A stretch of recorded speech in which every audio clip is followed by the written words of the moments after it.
This is Dan Bolen, and I'm the host of the podcast, The Courage to Be Courageous, where people from all walks of life internationally come to share their story of how they've used courage to embrace their fear and be able to be their authentic selves. I want to thank all of my podcast listeners. The comments that you've made to me individually that I've met in this area have been outstanding, and I want to thank you, all of you, for that. One thing I'd like to make a comment also, too, if you go on to my website, which is www.danbolen.com, and you can go down and listen to these podcasts on Apple Podcasts. You can also listen to them on Spotify, Google Casts, and also on YouTube. So I just want to encourage all of you to do that. And feel free to make a comment there on the podcast network on my website about if any particular podcast has really affected you and very personally have given you some good things to think about. Make a comment on that as well, too, because our podcasters, the ones that I interview on this podcast, have used a lot of courage to get through their fear, and they're telling a lot about their life stories. They're kind of just exposing themselves to us, and that is very courageous on their part as well. So I want to commend all of you to be able to do that. Another thing, I want to also encourage anyone that would like to be on the podcast with me, if you will email me at my email, which is it's danbolen@cox.net. So I'll say that again. Dan Bolen, DANBOLEN, @cox.net. So thank all of you. We appreciate all of our good listeners as well. I think we have a very special guest today, Mike Klein. Mike and I actually met when I was in La Jolla. I spent the summers there, and he was some good friends of ours, and they came over to our place for happy hour. And I was so intrigued by Mike's story. I think you're going to find it powerful. I think you're going to find it very riveting in many ways. And I think you're going to learn some good things about someone who has taken the courage to live his authentic self. So, Mike, I'd like to welcome you to my podcast. I appreciate you being able to do this for us this afternoon. So I want to make one comment about his education Thank you. I'm sorry. Yes. He has a bachelor's degree at ASU in finance, and then he went and got his master's degree in international management from Thunderbird University. So that means he's smart. He's have to be pretty intelligent. So, Mike, anyway, thank you. It's time for you to talk now. Welcome to my podcast.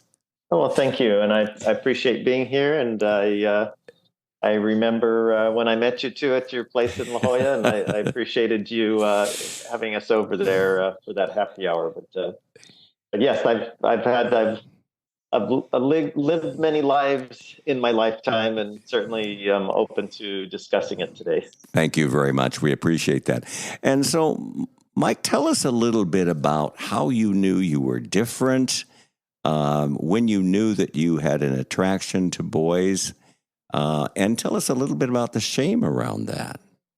Sure. Well, so I grew up in Mesa, Arizona, in a very Mormon neighborhood. I grew up in the Mormon faith, and lived pretty much everybody in our neighborhood was members of the Mormon church, and the Mormon faith was part of our lives, everyday life, not just Sundays. Mm-hmm.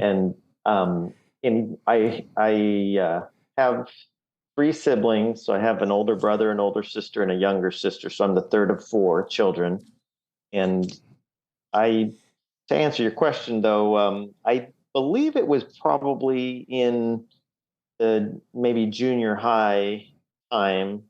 Prior to going into junior high, I think I was a fairly outgoing boy through sixth grade of elementary school, and had friends and did things that everybody else did. But when I went on to junior high, seventh grade, and going into a different school, I don't know what was going on at that time, but I became extremely shy and very self-conscious. And I remember particularly during PE is noticing other boys that were more mature than I was and having this, um, was longing to be like them, or jealousy, or, wanting what they had. And so I think that was the time when I started to feel different and like I wasn't part of the boys group. And that continued to progress. I'd say probably more 8th grade, 9th grade, that I would say started turning into sexual feelings, and, going through puberty. There's just the ages we go through puberty. I don't recall ever feeling attracted to girls, and I was just wanting to be with the guys. And so it kind of grew from there. And I believe being raised as a Latter-day Saint, which I know is has restrictions, and and I understand what it's like to be in shame, because I was in a lot of shame in my life. So when you were going through these feelings where you were feeling attracted to men in a physical way, how did you deal with the shame? Yeah, so I started to feel, as I was attracted to the other boys in my class, or just other boys that I interacted with in junior high and then on to high school, I felt like there was something wrong with me, because, well, my initial thought was, do all boys think this? And then I quickly determined that no, they didn't, because in church I'd received messages that homosexuality was bad and negative, and was an abomination.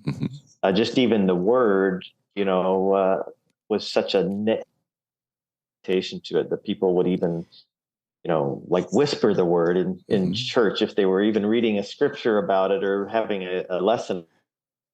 So that just adds more shame on you then. It does. It does. It was just a, secret thing. And I guess, so my age, I actually just turned 52. So I was in high school in the mid 80s. And so, the AIDS really started, you'd hear the word AIDS and you'd hear the word homosexual together, and it was such a negative thing. So here I am, 15, 16-year-old, and I couldn't tell anybody. I guess your question, I couldn't tell anybody, and I thought that there was something wrong with me, and that I just had to push it aside. So what I did instead was I was very diligent in my church. Overachiever. Oh, it was in the LDS faith, as a 12-year-old boy, you start getting involved in service. And I was, we had different groups of youth groups, and I was a leader in the youth group at 12. Wow. At 14, at 16, they're split out by ages. And so I was always the leader of the group because I was just doing everything. I was in Boy Scouts too. And that's another place where I didn't even feel like I belonged to the group, just because everybody, became more, was the typical macho masculine type play. And I couldn't fit in with that. But then I became the senior patrol leader. I was like in charge of the Boy Scouts. And I was like, because the adult leaders saw that I would do everything I said I would do. I would make the phone calls. I would be at the meetings. I would take notes. I would do whatever they told me to do. And that's how I kind of handled my not fitting in. So Mike, let me ask you a question on that. So you're overachieving, because if I overachieve and do things in the name of God and do that, do you think he would take the shame away of being who you were? Is that where you were at with it? Yes. Yeah. And I'd say that thought process more, maybe I was subconsciously doing that as a teenager, but certainly as an adult, 18, 19, 20, and 20 on, as an adult, I did consciously think of that if I served God, God would remove this burden from me. And so for, as a 20-ish year old man, all the way till I was like 43, for a good 20 plus years, I was diligently serving God as I was taught, and thinking that this the shame of being gay and having these feelings of attraction to men was going to go away. And I was even told that by church leaders as well. This will go away if you, by actual messages from. Yeah. In other words, and again, this will go away if you do this, but it didn't go away. It didn't go away. And so I know you went on a mission for the church. Yes. For a 2-year mission. Where did you serve in the church? What country? To Ecuador. In Ecuador. So as a 19-year-old, I went for 2 years to the country of Ecuador in South America. Very much loved the experience, so I don't have anything negative to say about having gone there. I will say, however, that I'm maturing as a 19, 20-year-old, and then I'm completely surrounded by other men my age, and you have a companion, so you're always living with at least another man or 2 or 3 companionships of missionaries. And so that was a time where I think it became even more and more apparent to me, my attraction to other men my age. I didn't do anything about it, and I couldn't do anything about it, but I think that created even more frustration that here I am feeling this, which I'm today would call just a natural inclination. It was normal to be attracted to men because I was gay, and I couldn't do anything about it.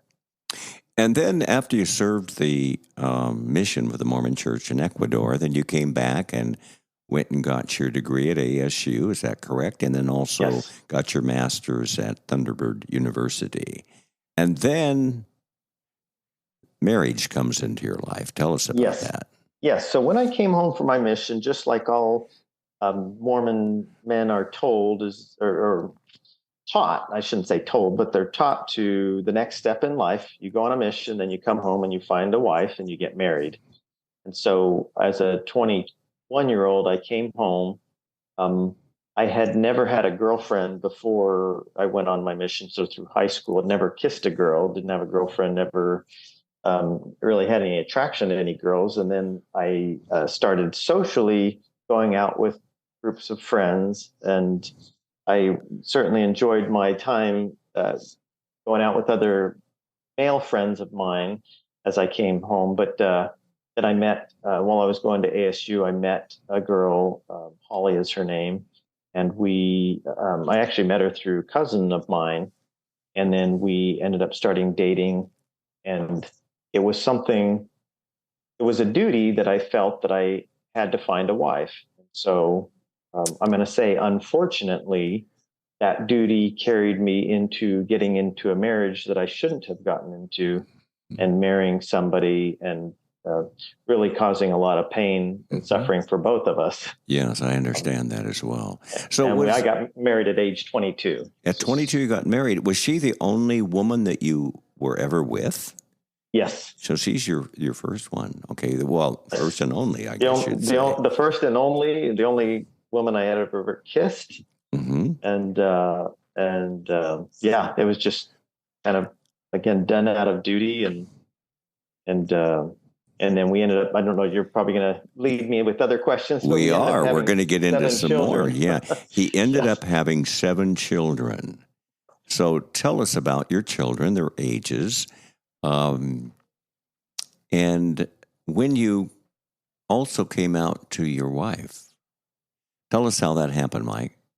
Yeah, so getting into marriage at age 22, and I was still going to ASU at the time and working part-time, and life got busy. We had our first child. I had turned 24, and we had our first child, and it was shortly after that, maybe the next year, the stresses of life, I ended up encountering. I think I'd mentioned to you before that the internet had just become more of a prevalent or popular thing. Right. And I had access through an internship I was on, to the internet, and somehow discovered, I can't even remember how it happened, but discovered pornography, gay pornography, and that, having viewed that for the first time, brought on even more More intense shame. feelings of shame. Yeah.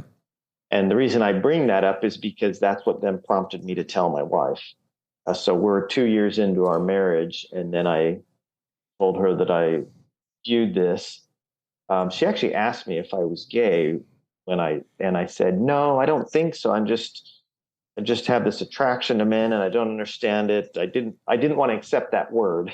Mhm. Did you go to the bishop of the church at that time when you first told I your did wife? as well. I And, did as well. I told the bishop that was in our congregation at the time, and he basically just, he didn't even actually think, the first person I told that to didn't really think a big deal about it, other than like, well, don't do that anymore, and pray and fast and ask for forgiveness and kind of move on, mhm, was his response. mhm. Well, that was very courageous for you to come out to your bishop and to your wife. Um, Yes. so stay together, stay married. Hmm. Did they think it would just go away? Did they think that it would be Yes. successful for you to be a heterosexual man? Yes. So both my bishop, or I should say, all three of us, my bishop, my wife, and myself, all three of us truly believed. I believed what I was taught is that this was just a burden and a temptation that would go away, that God would take it away Hmm. from me. The And cross, so your cross to bear. They call it the correct. cross to bear. Yeah, I get that. And so I just continue with the idea that I'm going to continue in this marriage. We continue to have children. I continue to do my duty and serve in the LDS church, and, work and support my family. And I did all the things that I was taught to do, fully expecting that this temptation was going to go away. Now, I think you And also, Mike, was it this time or a little later that you went into what we would call repetitive therapy? Yeah, it was so about, I'm trying to think, it was probably 6, 7 years into our marriage. So, you know, these intense feelings of attraction would come in waves. I'm Mm. always this almost, I'll almost call it like a despair, like I need, it's just intense feelings would come in waves. And so I'd go, days of just feeling despair, and then that would kind of ebb and flow and it'd go away. But anyway, in one of these times of despair, I was a Mormon bishop. He referred me to a counselor that was also Mormon. And then this counselor, who claimed to have been healed from homosexuality, I know since then that I was very upset with him later finding that out. But he claimed that he was cured from homosexuality. And then he actually was part of this reparative therapy group, conversion therapy. And I did group therapy. I did individual therapy. I joined groups that we did group sessions. And so for 2, 3 years, I was involved in both uh, groups that were sponsored by the Mormon Church, as well as groups that were sponsored by just this therapist and his company. And I did make some good friends there, but it was very, very demeaning to just constantly being told what you are is wrong and we need to fix you. And So I have to needless, I have to say that's again more shame on you again. it was Shame, really shameful. Correct. just Correct. It was very truckloads of shameful. shame just keeps coming. Yeah, and here you're trying to be who you are, and yet you've got all this coming at you from different individuals. In their minds, they think they're helping, but in reality, they're not. They're making the Correct. situation worse. And what happens in many cases with repetitive therapy, the suicide rate is extremely high because it Yes. doesn't work. And I think you had a situation where you were thinking about committing suicide, Mike. Tell us a little bit about that. Yes. So while I was going through this therapy, and at various stages when I was realizing, hey, this isn't working for me. In fact, my attractions continued to grow. Things were getting stronger, not weaker. And I was like, something must be wrong with me. Like if it's working for other people, this is where I get angry about thinking about particularly gay therapists that have claimed to have been healed by homosexuality. They're putting themselves up as saying, hey, I got cured, you can be cured too. And when I wasn't getting cured, then it just puts even more shame on me that something's wrong with me and I'm broken and I'm never going to get fixed. And so I started contemplating suicide. And that was off and on for a period of time until I got to a point later in my life, and a few kids later, and a rocky marriage through those years. I got to a point where I was figuring out the method of how I would do it, and I got to a point where I either need to get out of this marriage and change what I'm doing, or I'm going to kill myself. I have to cease to exist. Um, I had so much anxiety. I can even remember just driving down on the freeway between, going to work and feeling that my body was literally going to burst into flames, like I was going to combust. Um, I cannot, I can't even describe the pain and anguish that I was feeling, something I never, ever want to feel again. And thankfully I don't. But it was just this constant messaging of being bad and broken, and that everything that I was told to do was not helping. So, wow. So you really feel you have no place to turn. So, Mike, tell me how you got out of that, how you were able to get out of that very low point in your life. How were you able to get through that? Obviously, it took a lot of courage.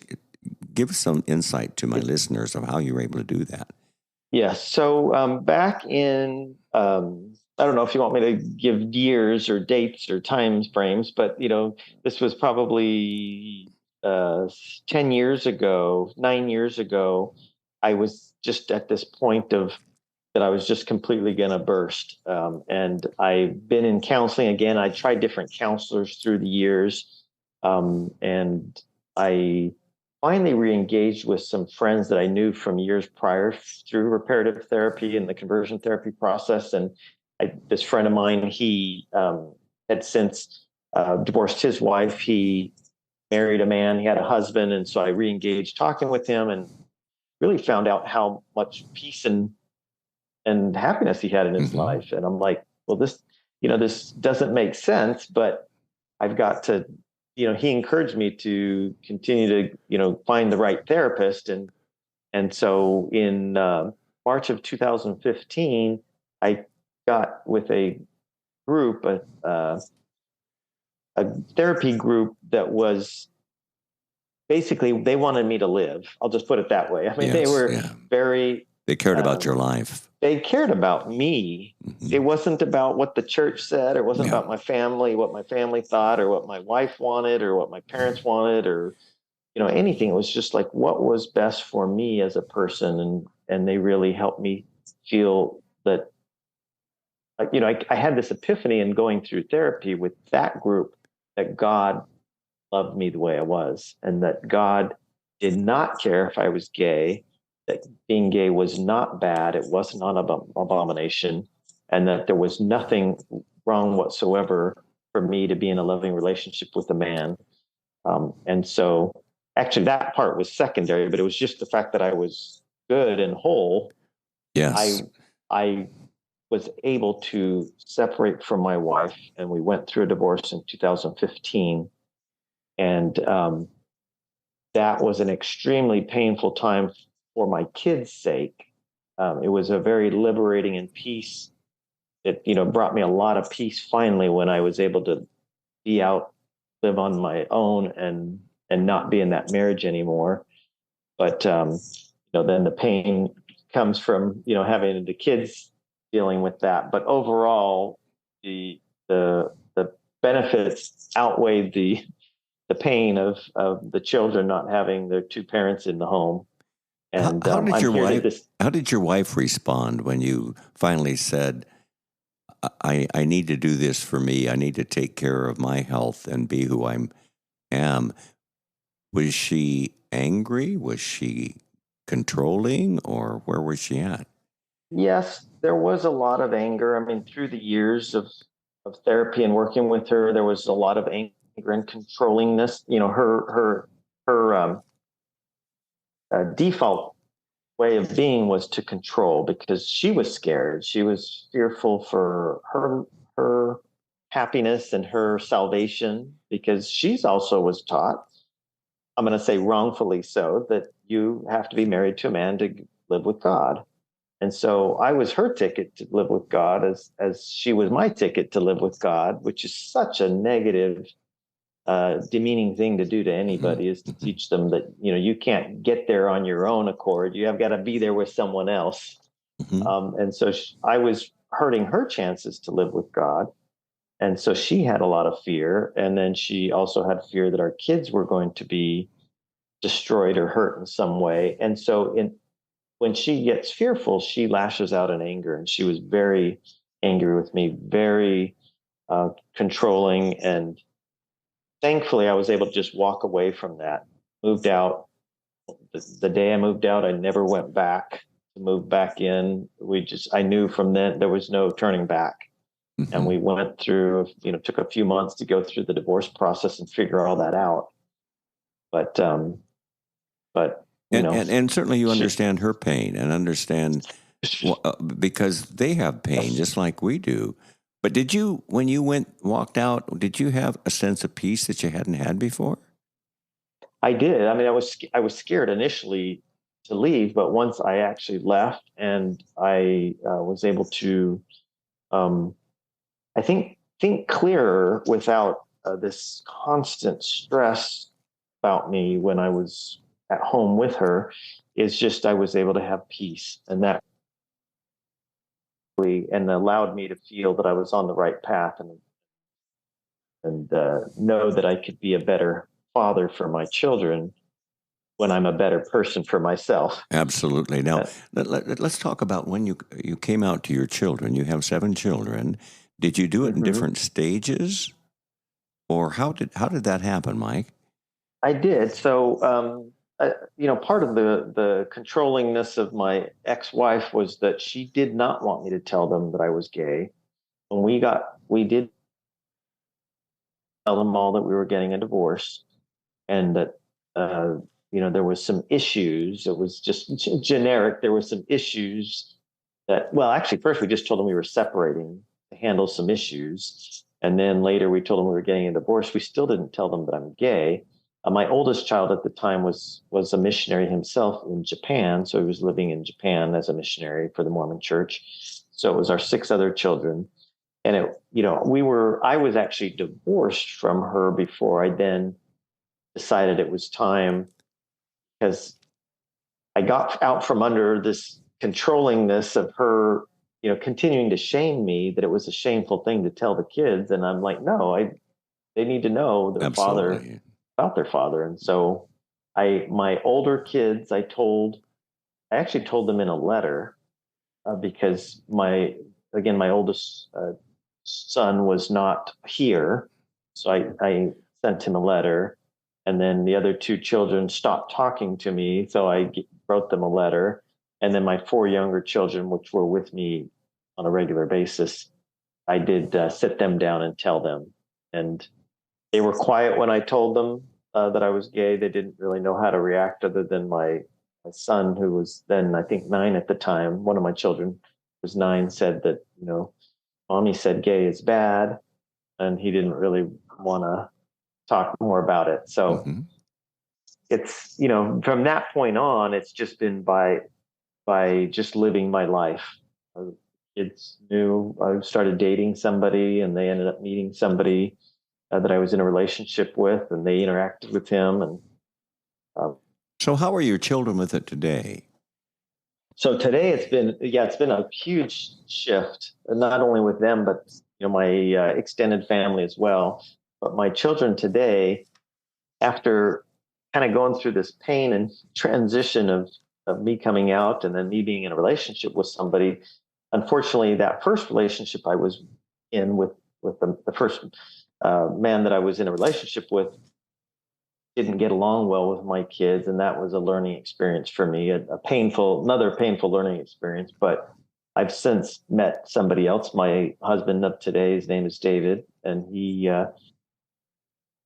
both my children, I don't feel any uncomfortableness or animosity or any issues with my kids. I'll say with my six kids down. I still have my oldest since been home from his mission. He's since been married, has kids of his own, two kids of his own, and he still has a hard interacting with me.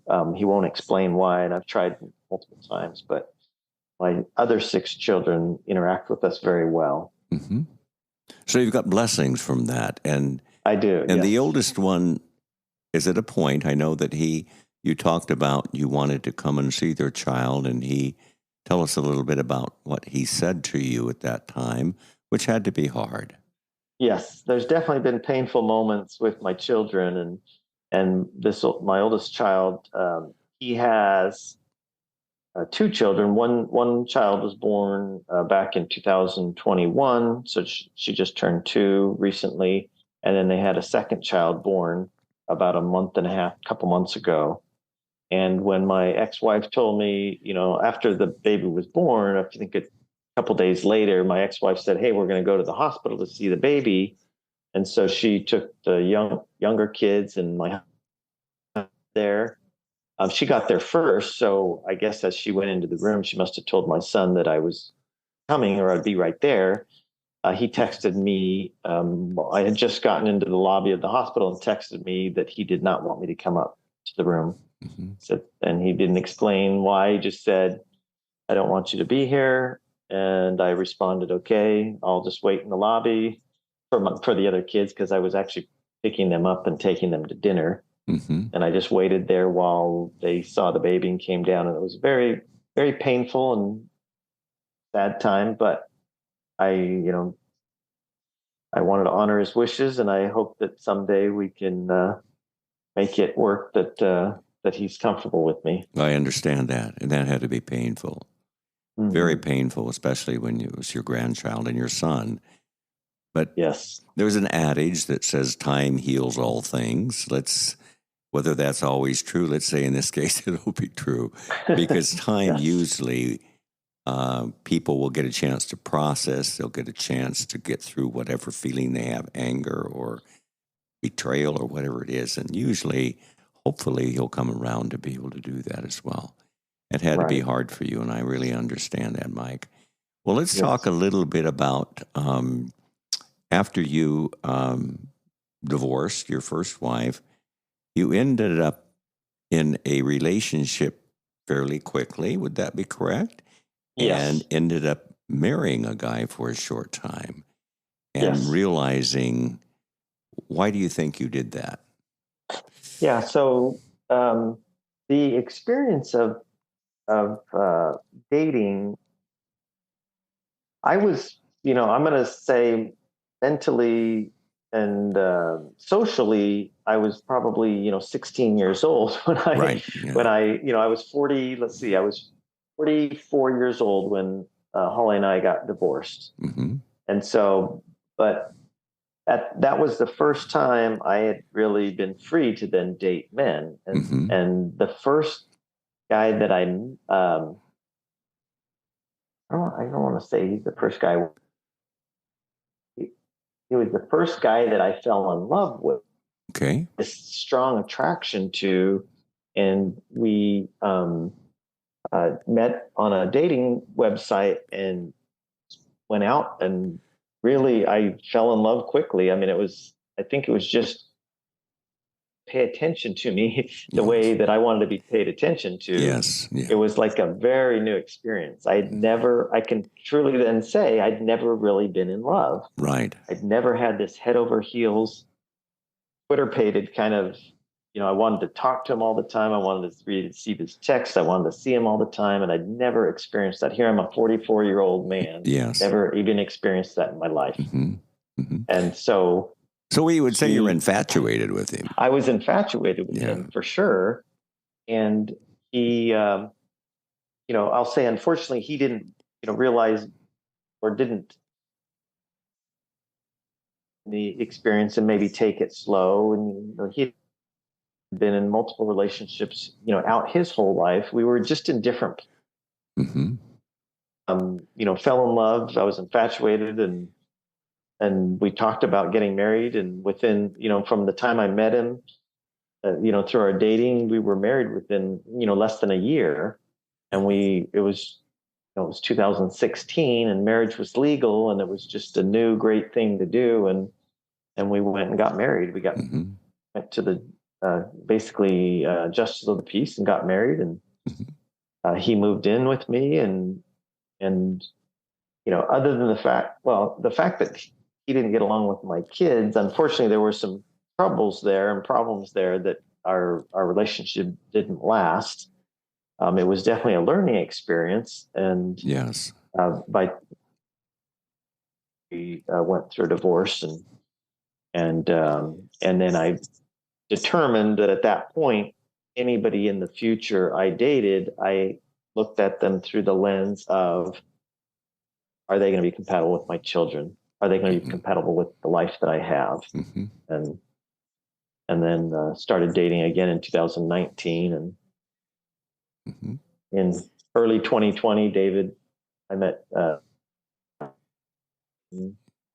then COVID hit, and that whole experience. We've had a great relationship since, and we ended up getting married in January of 2022. So, And I think you met at a Chamber of Commerce meeting for a gay Chamber of yes, Commerce meeting, and that's how you met correct. David. Correct. And you and David I've met David, and he's a wonderful man. I mean, you guys are a great couple. But you decided that you're going to take it a little more slowly because you had obviously been infatuated and married someone that you probably felt was not a good fit for you and a good fit for your children. Correct. But tell us a little bit about David, because I thought this shows the courage that both of you had, because I think he was from New York City, that area. Yeah, he grew up in Miami, Florida, but then as a young man or after college went to New York City, and lived there for 15 years as an interior designer, and had a career there. He ended up coming to Phoenix. He had a brother that lived in Phoenix, and he moved to Phoenix in about 2017. He joined the Greater Phoenix Gay and Lesbian Chamber of Commerce, which since has changed its name to the Greater Phoenix Equality Chamber of Commerce. But he joined, I think, in 2017. I joined in 2019 and met him at a lunch there. But we didn't immediately start dating. Unfortunately, he was diagnosed with a brain tumor, found out he had a brain tumor mid 2019, and went through his own treatment, cancer treatment.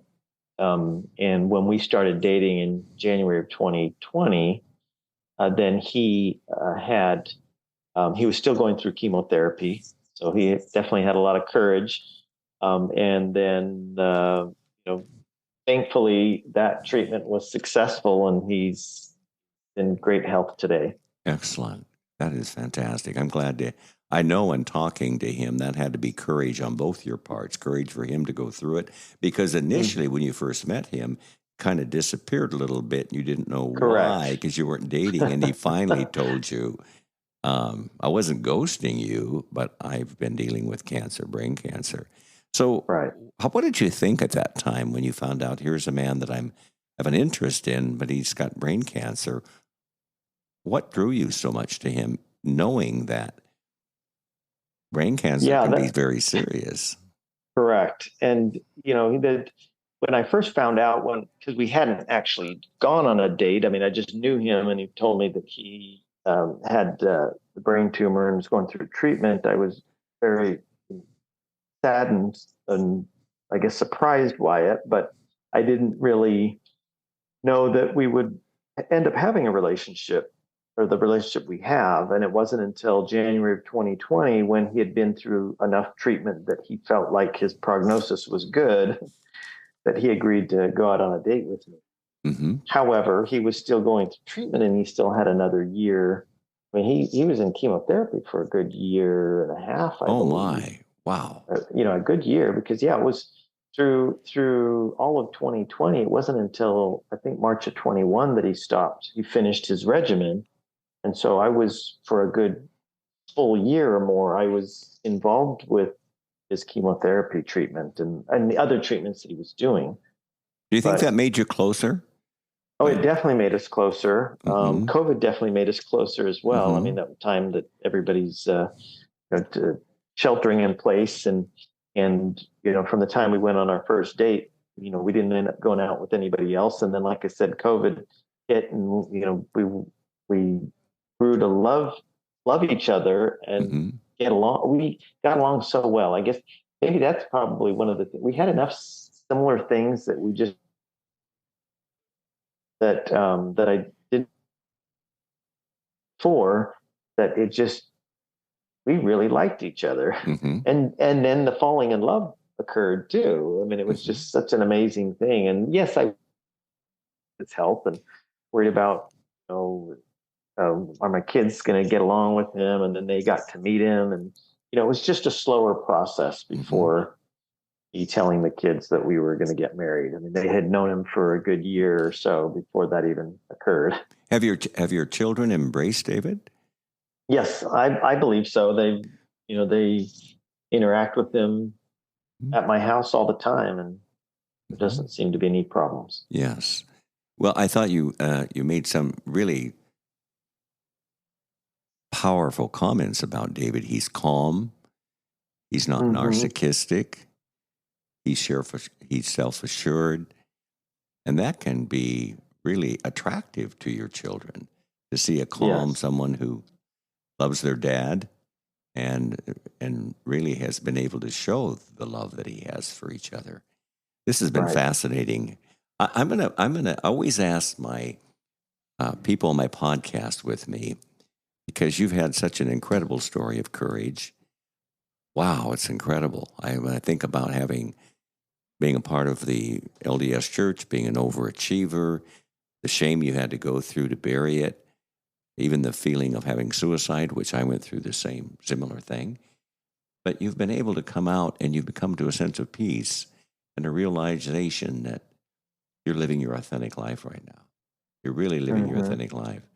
But I always ask my podcast people, how does your story, if you would like to summarize a point or two of how your story would be able to help someone else who may be struggling with similar things that you are?